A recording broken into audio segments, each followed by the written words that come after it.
Assalamualaikum warahmatullahi wabarakatuh. Ketika manusia mengatakan mampu, sebenarnya ada sekian hal yang manusia itu tidak ikut melakukannya, tidak ikut menciptakannya. Misalnya kue nyuber, supirana enak, punya pengalaman. Tidak kecelakaan karena apa? Nyuber kue enak, mobilku normal. Mobilmu normal lah, wabrak mobil yang mabuk. Nah di sini ini manusia dituntut, diingatkan terus. Kamu itu butuh Allah, rahmat Allah itu yang melindungi kamu, bukan keahlian kamu, bukan kecakapan. Karena tanpa itu semua tidak bisa, semuanya Allah.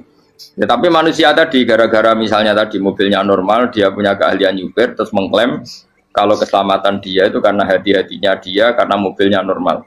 Padahal ada sekian catatan yang menjadikan dia selamat dan semuanya itu kudrahnya Allah Subhanahu wa Ta'ala. Misalnya gak ditabrak wong mabuk, gak ono gempa, gak ono bumi merekah. Misalnya kita pintar nyuber lah, terus bumi memangap, terus kita templung nggak apa-apa. Kemudian daerah-daerah kayak ya rasa tak sebut nomor orang. Kira tahu muka siapa ya, bener mari tak sebut nomor yang ngeri. Intinya Indonesia ora aman, tapi kita tenangai satunya ora aman kabeh, ora sing aman. Ora usah kuwatir likuifaksi, ora usah kuwatir meteor jatuh, kabeh ya potensi napa?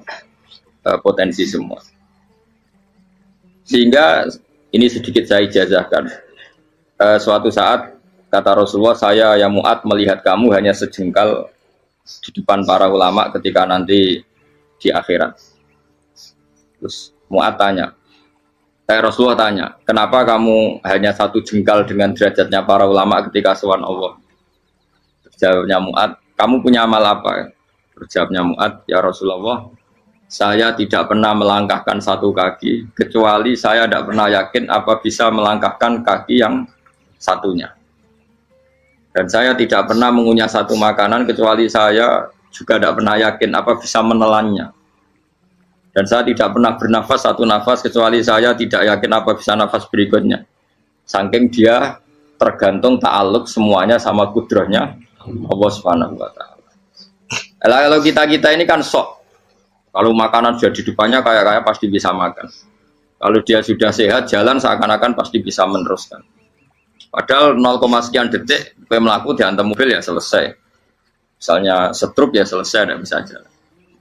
Sehingga para wali-walinya Allah itu orang yang filah gotin min lahadotagi, setiap kedipan dia, setiap perilaku dia itu hanya ta'aluk ambil Allah Subhanahu wa Ta'ala. Itu yang disebut ya ayyuhan nasu antumul fuqara'u ila. Nah kemudian resiko makom ini, ya semua makom tak ada resikonya. Resiko makom ini itu biasanya dia lupa doa. Kenapa lupa doa? Karena doa itu terdefinisikan. Tak wari ilmu hakik harus rumono wis ra paham lah tak ulangno. Ya resiko ilmu saya ingatkan.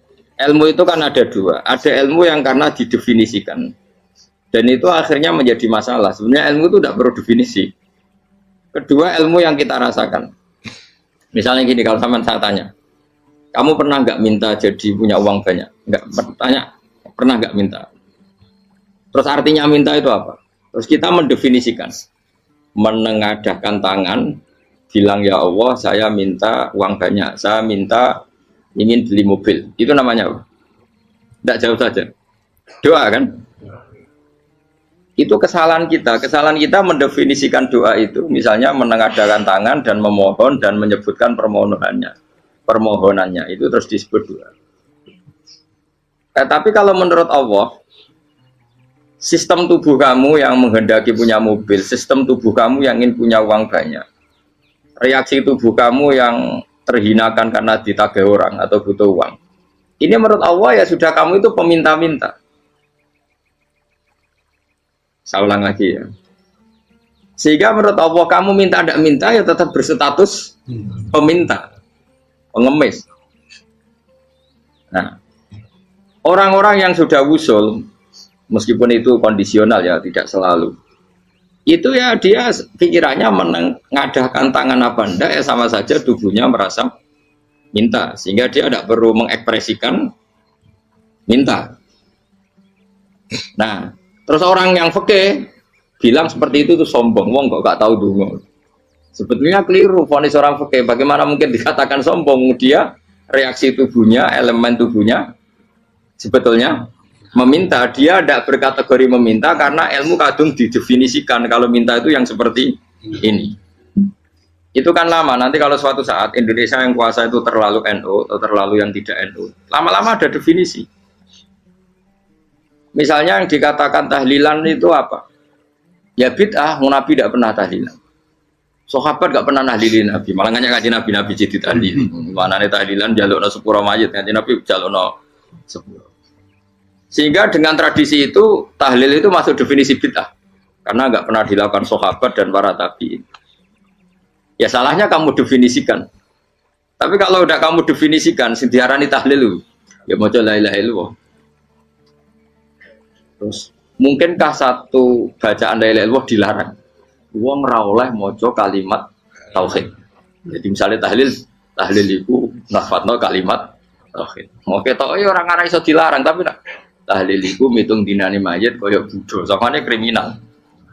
Enak. Ya sudah seperti itu. Makanya banyak orang salah itu karena ilmu kadung didefinisikan. Nah, definisi itu sebenarnya tidak mengikat dalam banyak hal. Ini penting saya utarakan. Ya karena seperti itu.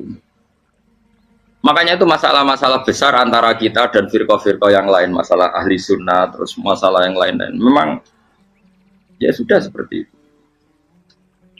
Ya saya ulang lagi ya. Ketika Nabi Ibrahim mau dibakar Namrud, itu masyhur cerita itu. Dan kemudian jadi namanya Habib Syahid. Habib Syahid itu sebetulnya hanya ngutip Habib Abdul Haddad. Jadi syair itu sebenarnya ada di Diwanul Haddad. Apa? Diwanul Haddad.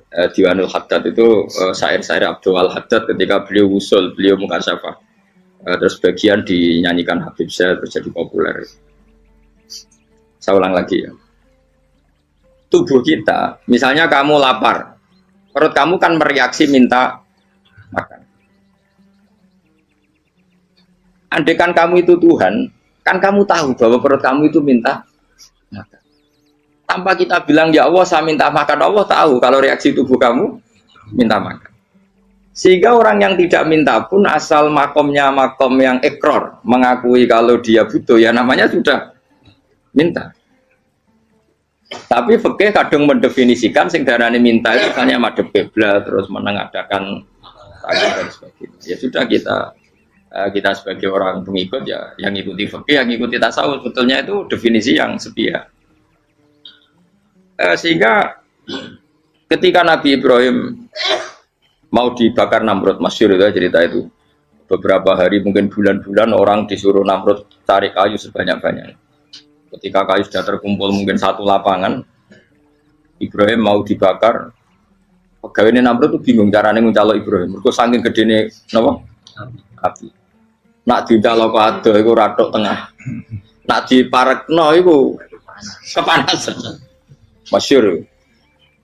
Terus setan zaman itu orang akeh dadi setan tenan. Saya kan duplikate sakeh dadi setan ra tau muncul. Wong duplikate wis napa? Akeh. Singkat cerita setan itu muncul pura-pura jadi manusia terus ditemukan manjane. Manjane kayak semacam ketepil besar yang jadi mana ya dari kiai-kiai ketepil haram mergo penemune setan. Dari ini tuh. Tapi nak manjane penemune setan itu betul walhasil terus dibikinkan satu manjane semacam ketepil besar terus Ibrahim dilemparkan ke api. Lewat apa? Ketepil tadi idenya siapa? Setan. Nah ketika di tengah api itu unik. Kata malaikat Jibril datang terus tanya sama Ibrahim, ya Ibrahim apa kamu butuh saya? Butuh, alakah haja, apa kamu punya kebutuhan? Jawab Ibrahim, lah, saya tidak punya kebutuhan. Amma ilaika fala, kalau ke kamu enggak. Karena kamu makhluk, apapun keren kamu Jibril tetap kamu makhluk. Amma ilaika fala. Enggak, maksudnya butuh ke Allah nanti saya nyampaikan. Malah dinya Nabi Ibrahim, kalau Allah tidak usah kamu sampaikan ya sudah tahu. Gua be Jibril. Oh, aku itu takut kan? Ya saya ulang lagi. Apa kamu punya kebutuhan? Alaka hajalah ama ilaika fala. Kalau ke kamu enggak. Enggak maksudnya butuh ke Allah nanti saya sampaikan. Karena Jibril yang mentang-mentang dekat sama Allah dan tukang memberi informasi. Tapi kata Ibrahim, kalau ke Allah sih nggak perlu kamu. Dia sudah. Nah, itu terjadi namanya Habib Abdul Haddad masyhur itu apa?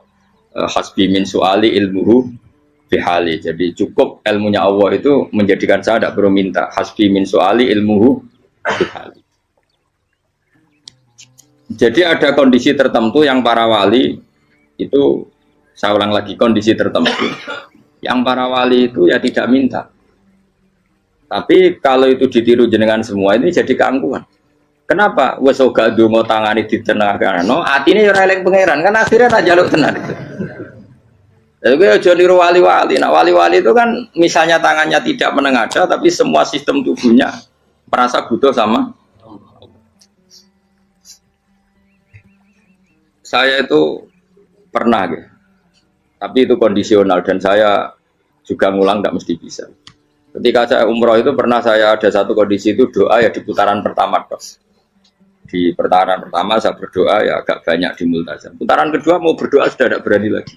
Sampai ke-7. Hari kedua ya tidak berani, hari ketiga tidak berani. Nah seperti itu tidak bisa dibuat-buat meskipun saya juga agak ingin. Tapi ya pas itu ya nggak bisa. Gara-gara itu korban kitab hikam, ya kitab hikam yang terkenal. Kitab hikam itu pernah cerita gini. Rubbama dallahum al-adab ala tarkit tolak. Terus di antara makalahnya itu wa inna ma yunabbahu man yajuzu alaihil ikhfal. Tapi kamu jangan niru dosa kan. Tapi jangan ingkar ilmu ini tambah dosa oke. Jadi niru ya dosa, ingkar ya dosa. Jadi ada seorang wali kata hikam. Kadang-kadang seorang wali itu mau doa diulang itu sungkan. Kenapa? Yang perlu diingatkan tuh yang potensi lupa. Allah kan masih ingat doa kemarin. Loh itu gara-gara saya sebelum umroh itu mensinau kitab hikam itu agar bedruwa. Ya Allah.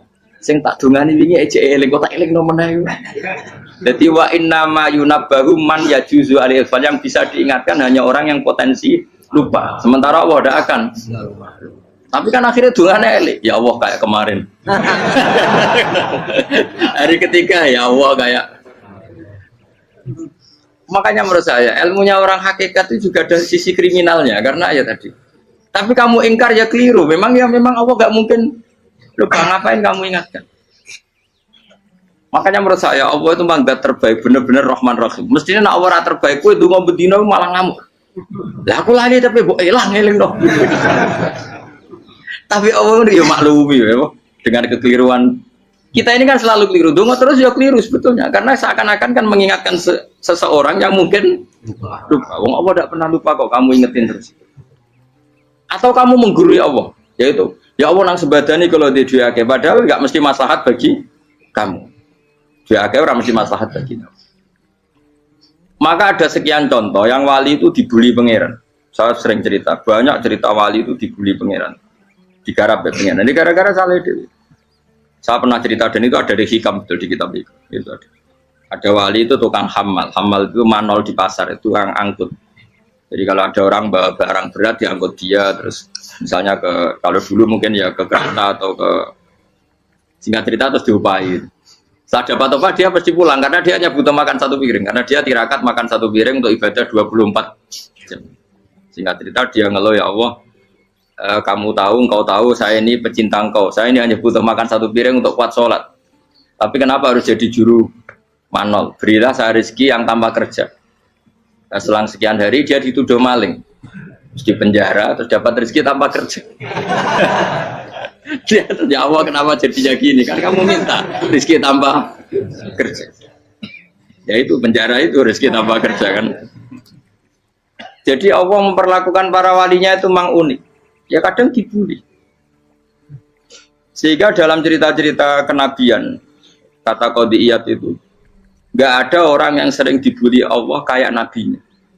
Karena nabi itu orang yang dicintai Allah. Jika salah sedikit saja itu, cara pangeran, cara kampus itu digarap, dipelonco, salah sedikit. Misalnya begini, Nabi Yakub itu kan nabi. Dia mungkin nyon jauh nggak tersadar, nyembelih anak sapi itu di depan indukannya. Ya beliau mungkin spontan saja, Pak. Kalau kamu yang melakukan pasti tidak ada hukumannya karena Allah tidak pati peduli sama kamu, sudah lah. Artinya nggak peduli, salah pantas saya nggak jelas ya gitu. Tapi ini Nabi. Ketika itu terus indukannya sapi tadi, ya Allah, Yakub itu kekasihmu. Saya tidak berani sama dia karena dia kekasih. Tapi saya tetap menuntut keadilan. Dia harus merasakan susahnya dipisah dengan anak. Meskipun dia tidak nuntut rasanya roh anak sebelah itu tidak se ekstrim itu. Sapinya itu hanya nuntut ya Allah dia harus merasakan sakitnya terpisah dengan anak. Akhirnya Allah menciptakan Yakub mengalami terpisah dengan Nabi siapa? Itu kalau kata qadiyat, itu kalau yang melakukan tidak Nabi pasti nggak dibully Allah, dibiarin. Karena Nabi ini yang melakukan. Nah.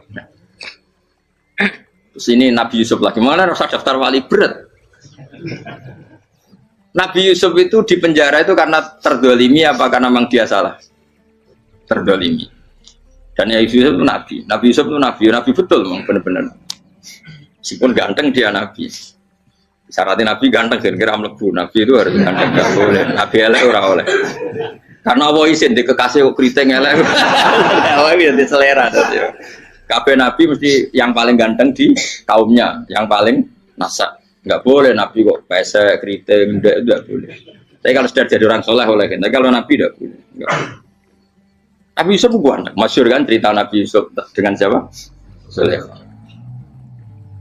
Dan belum ada orang dalam keadaan darurat masih cerdas kayak perempuan. Jadi singkat cerita, ketika Yusuf diajak Zulaikha selingkuh gak mau kan keluar dari kamar.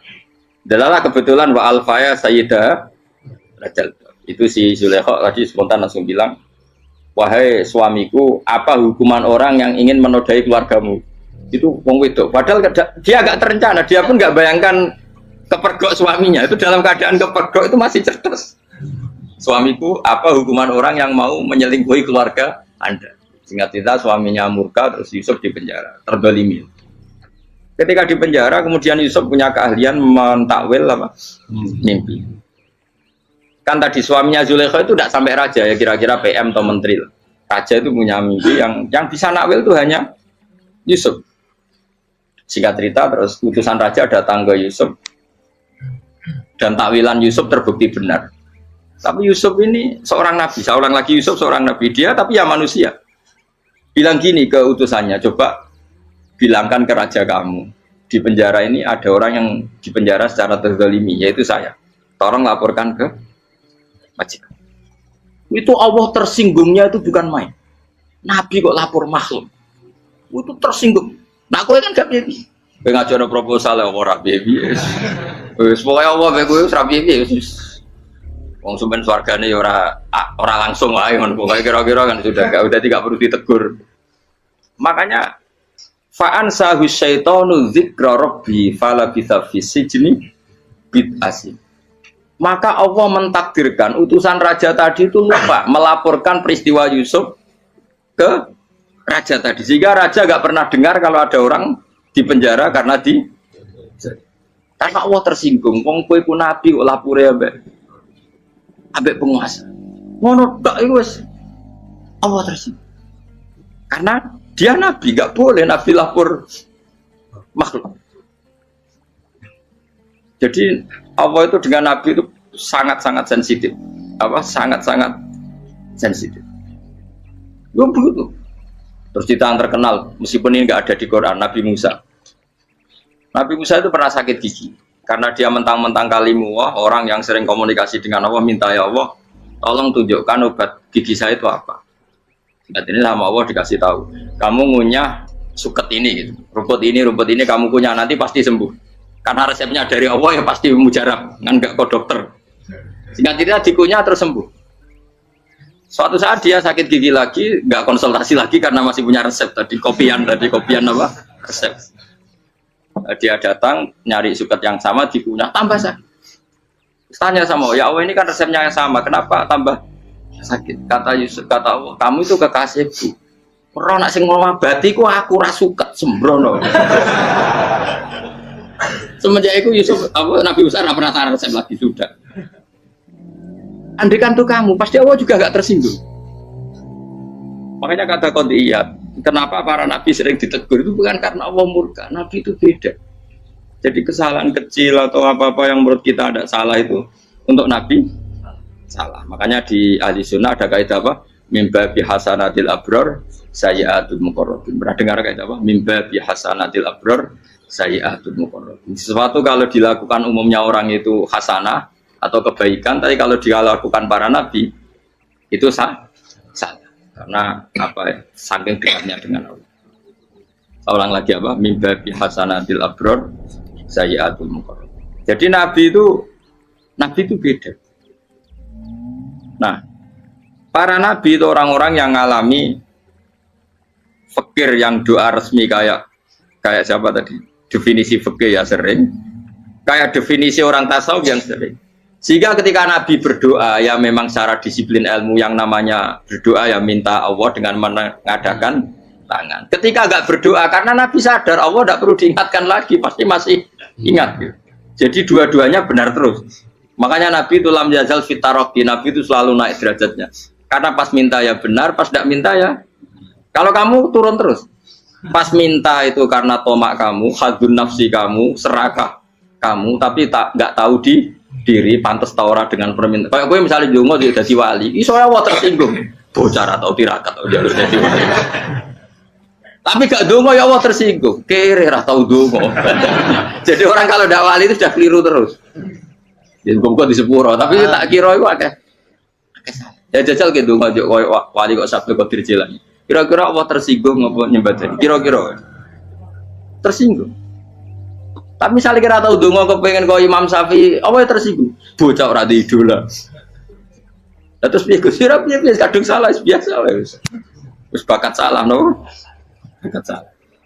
Ini dongane sing gampang kae mesti bener Rabbana dzalamna anfusana wa lam taghfir lana wa tarhamna lanakunanna minal khasirin. Saya pernah punya kitab dan kitab itu merasa luar biasa. Bahkan ketika adu bully itu, adu cara mahasiswa itu kayak pelonconan itu. Nabi sama Nabi pengiran gitu. Dan itu sekali yang satu salah melakukan disiplin ilmu, pengiran itu degradasi. Dan Allah memang mengancam gitu. Kalau kamu melanggar ini, la biton namin diwanin nubuah. Nanti la amkuan namin diwanin nubuah. Kamu saya hapus dari buku kenabian. Tes-tesannya ya lucu. Misalnya begini. Kata Nabi Musa kan ditanya. Ketika dia khutbah ditanya orang, siapa orang paling alim ya Nabi Allah? Sekarang orang paling alim itu siapa? Nabi Musa jawab, saya kan. Ya itu Allah tersinggung karena wong kok mletene ngono. Tapi andai kan Nabi Musa kok jawab Fauzi, salah, tambah salah meneh. Atau enggak Ruhen, malah salah meneh. Tapi jawab Musa ya salah. Saya Gusti, saya kan. Orang paling alim siapa? Saya. Allah memperingatkan Musa. Ada seseorang yang lebih alim ketimbang kamu. Coba kamu harus ketemu dia. Terus ketemu singkat cerita ketemu Nabi siapa? Khidir. Terus dalam 3 sesi ini, 3 babak ini buli-bulian. Nabi Khidir itu dalam 3 babak ini selalu kelihatan salah. Di antaranya adalah cara sekarang ya mungkin di gonjak sepeda motor atau perahu kalau dulu. Yang menggratisi dia numpangi sepeda motor malah spionnya dicopot gitu. Spionnya dicopot, dirusak. Tapi Musa kan terus jadi gratisin malah rusak yang motornya yang apa? Menggratisin. Nabi Khidir masih tenang. Kamu udah paham. Jadi Nabi Khidir mesti stok kamu udah paham. Itu kata syurrahul hadis termasuk Ibnu Hajar al-Asqalani bilang gini. Setelah itu kedua membunuh anak kecil. Musa tambah marah. Anak yang belum punya dosa kok kamu sampai 3 kali ada 3 peristiwa. Itu kata syurrahul hadis. Andai kan Musa kok diam tidak protes, maka dia akan disalahkan Allah. Karena dia berarti membiarkan kemungkaran di depan matanya tanpa reaksi. Jadi sebetulnya ketika Musa berontak itu Nabi Khidir, Nabi tenan gitu. Jadi itu kan unik. Tapi berontak itu disalahno. Jadi angel sandi tes-tesan dadi nabi ku ya angel. Misalnya kok Nabi Musa itu kayak model santri Jawa Timur. Nabi Khidir salah, nggih nderek mawon. Ya ora nabi jero barang mungkar. Menengae. Berarti yo nabi goblok ngono kira-kira. Makanya memang Musa harus konsisten seperti itu, harus demo terus. Kayak saya misalnya sebagai kiai fikih, kiai ya harus seperti ini cara mulang saya. Enggak boleh saya misalnya terus anut mulang terus tawadhu semeneng itu ora karu-karuan. Jadi andekan Musa kok tidak protes itu malah salah. Ya memang harus. Dan itu Nabi Khidir Nabi tenang. Makanya Nabi Khidir akhirnya respect. Tidak ada hati sebaik Abu Musa. Risi itu gak nyaman ketika melihat kamu. Jadi itu sebenarnya poin. Tapi lucunya Nabi Khidir yang nyalan, tak dari rasa takok komen takok. Tapi yang disalahno. Ya aku jare Nabi Musa. Ya jajal, gawe peristiwa meneh aku tak sabar rata bareng. Kon jajal neh. Bareng dijajal ya protes meneh. Bareng protes meneh, tinggal satu kali kesempatan. Kowe takok meneh wis ora dadi murid. Dikasih kesempatan lagi, ya protes meneh deh. Tapi itu justru itu menjadi kelebihannya Nabi Musa karena syarat seorang nabi adalah al-musara'ah ila inkaril mungkar kata Ibnu Hajar Al-Asqalani. Syarat seorang nabi adalah secepat ngengkari sesuatu yang mungkar. Enggak boleh. Ya iya toh kan misalnya kita jadi murid terus gurumu itu gandeng artis atau gandeng penyanyi dangdut. Nggih nderek mawon. Jadi guru mumet goblok. Tapi kowe ngloroi guru tersinggung. Ora roh hikmah iku. Kan bingung no. De guru ngene kok bingung no.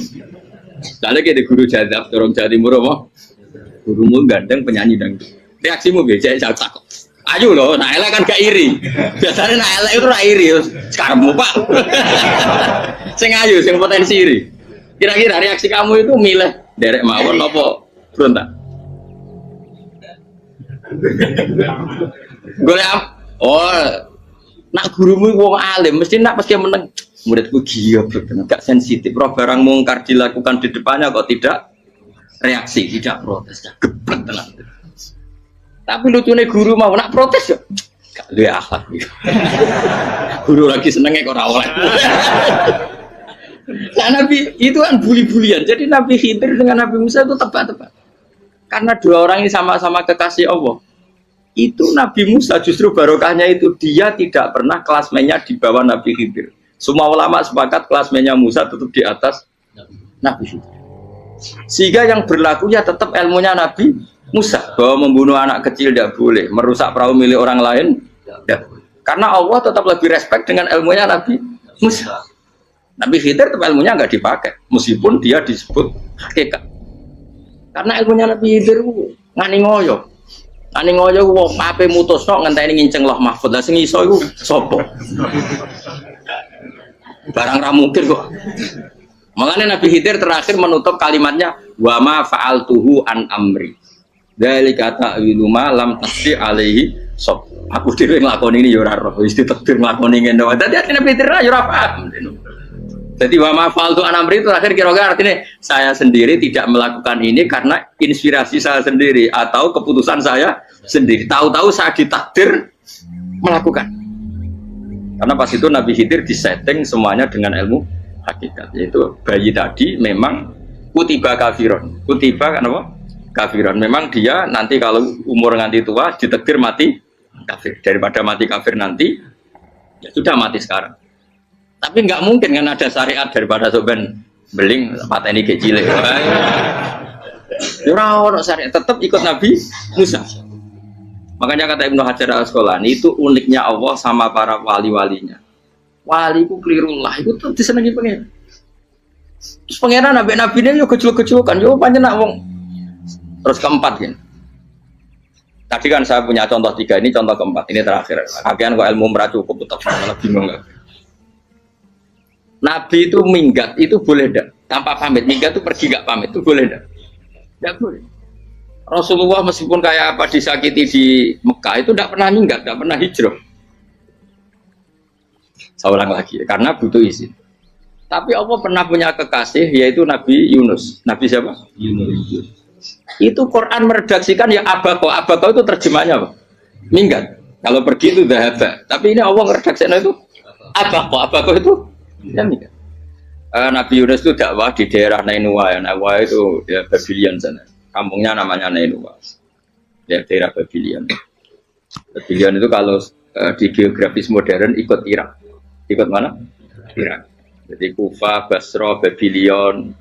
Terus siapa itu yang mengalahkan pasukan Yahudi dulu itu Buktanasor, Hebuket, Nasir itu ikut mana? Babylon, apa? Babylon. Bama unsila alal malaka ini di Babila Harutama. Makanya kalau ulama-ulama melihat Irak kacau sampai sekarang itu tidak kaget. Irak itu Ardun Mal'unah kalau di kitab-kitab. Bumi yang memang sudah terlaknati mulai dulu. Sehingga ketika ada kasus Saddam Hussein sekarang itu ulama tidak kaget. Zaman Rasulullah Sugeng itu Irak itu termasuk sudah bumi yang guna keazalah, jadi di sana pasti banyak fitnah. Fitnah pertama yang dicatat sejarah adalah Mautul Husain apa? Kabudutnya Said siapa? Husain di Karbala. Era Imam Syafi'i adalah zaman mifnah, ulama dibantai karena dipaksa mengatakan Quran apa? Makhluk. Terus konflik-konflik sampai era Saddam Hussein terus era sekarang jadi. Nah kita ini ulama sebenarnya tahu tarikh itu.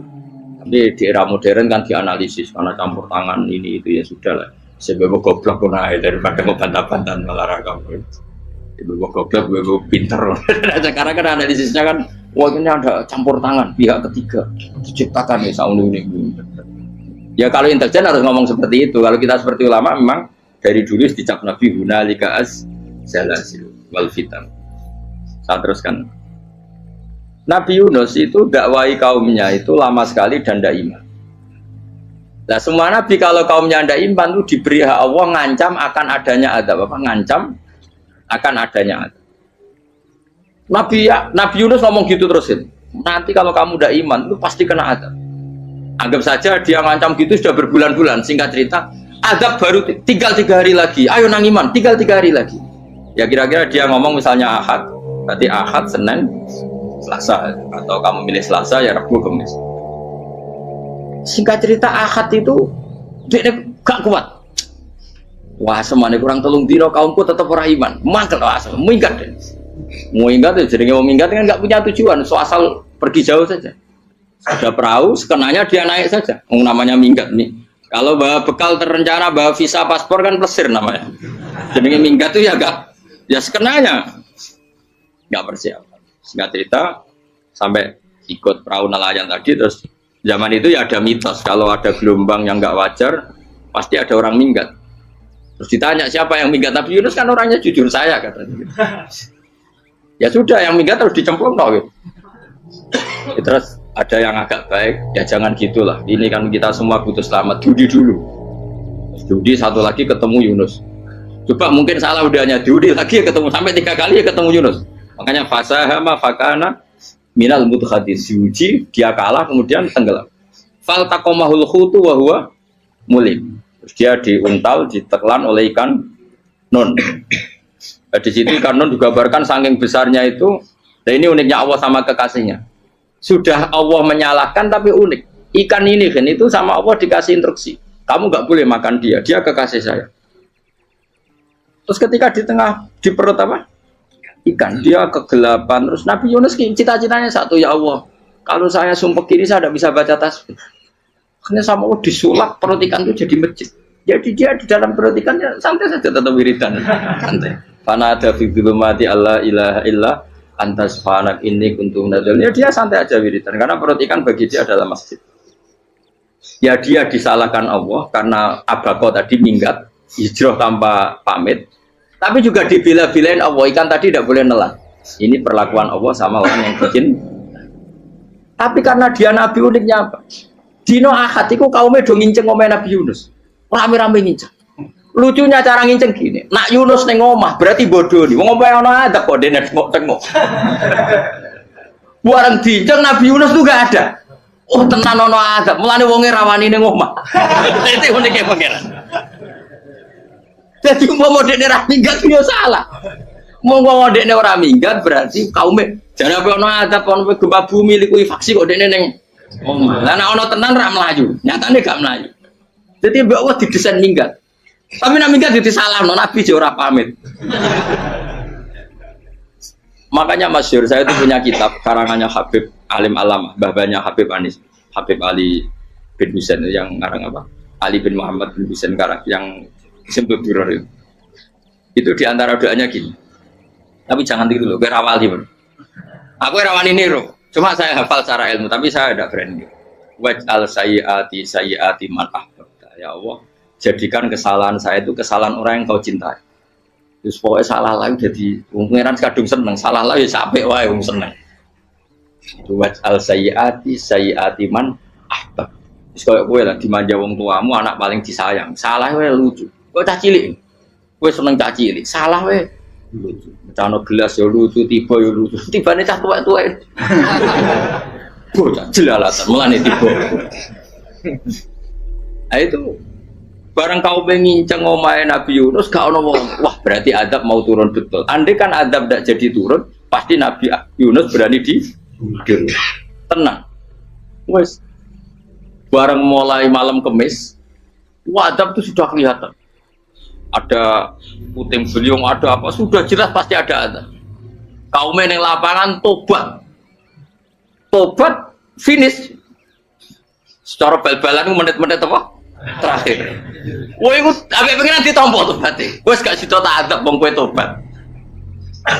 Singkat cerita Nabi Yunus hari ketiga atau apa dia selamat. Pakai versi yang umum saja. Selamat. Faltaqamaul hutu bahwa falaulah annahu kana minal musabbihin ala bithafi batni ila yaumi yub'atsun. Akhirnya dimuntahkan sama ikan tadi terus dia keluar.